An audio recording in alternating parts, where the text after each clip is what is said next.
Before this story ends, you'll understand why one decision made in anger changed 2 lives forever.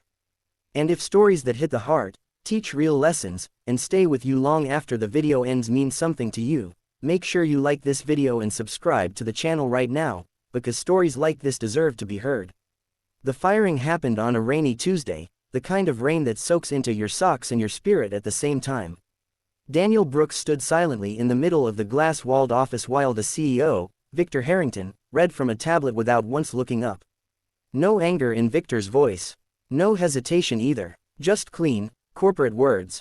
We're restructuring. Your position is no longer aligned with our future goals. Security will escort you out. That was it. 10 years of loyalty reduced to a sentence. Daniel didn't argue. He didn't beg. He simply nodded, picked up the small cardboard box someone had already prepared for him, and walked out past coworkers who suddenly found their screens very interesting. His hands shook, not from fear, but from disbelief.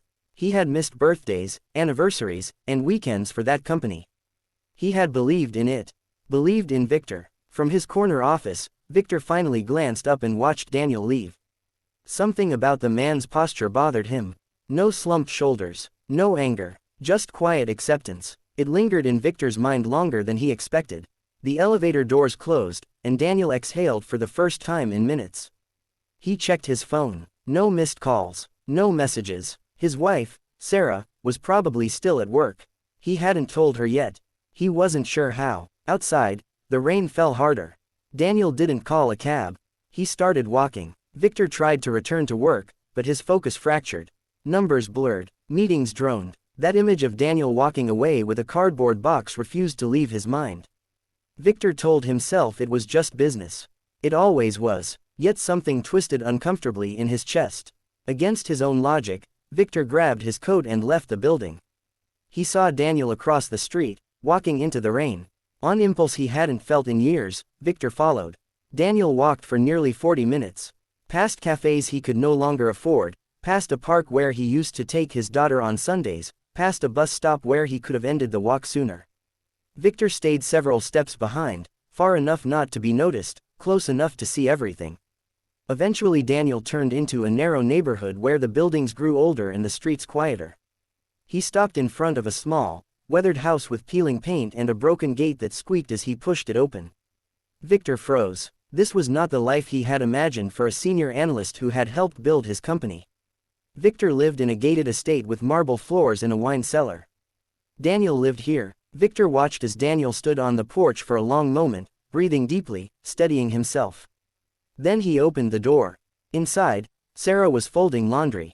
She looked up and instantly knew. It happened, didn't it? Daniel nodded. His voice cracked as he said, "I'm sorry." Sarah crossed the room and hugged him tightly. No blame, no panic, just love. "We'll be okay," she whispered. "We always are." From the sidewalk, Victor watched through the thin curtains. He felt like an intruder, yet couldn't look away. That night, Victor couldn't sleep. He replayed every meeting, every decision, every time Daniel had stayed late or taken blame for mistakes that weren't his. He realized something terrifying. He had never actually known Daniel at all. The next morning, Victor didn't go to the office. He drove back to the neighborhood instead.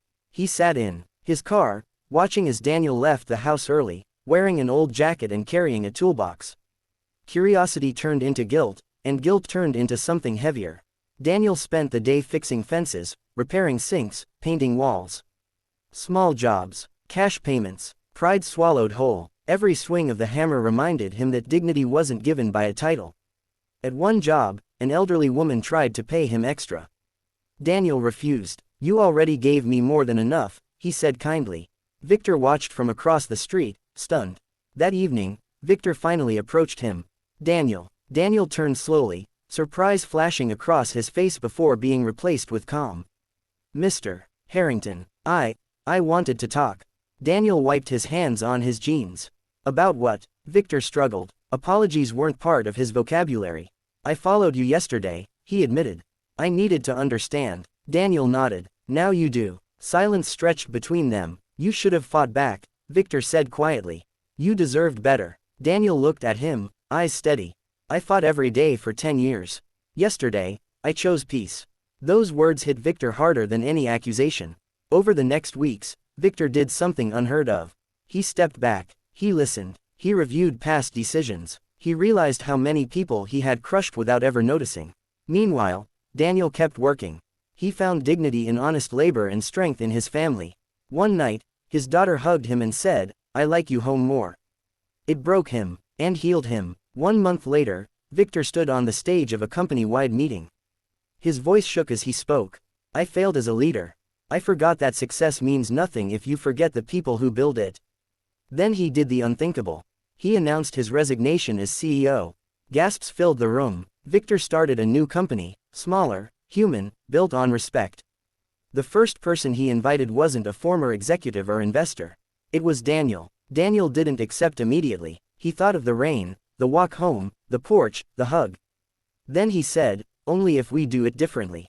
Victor smiled. "That's the only way I know how now."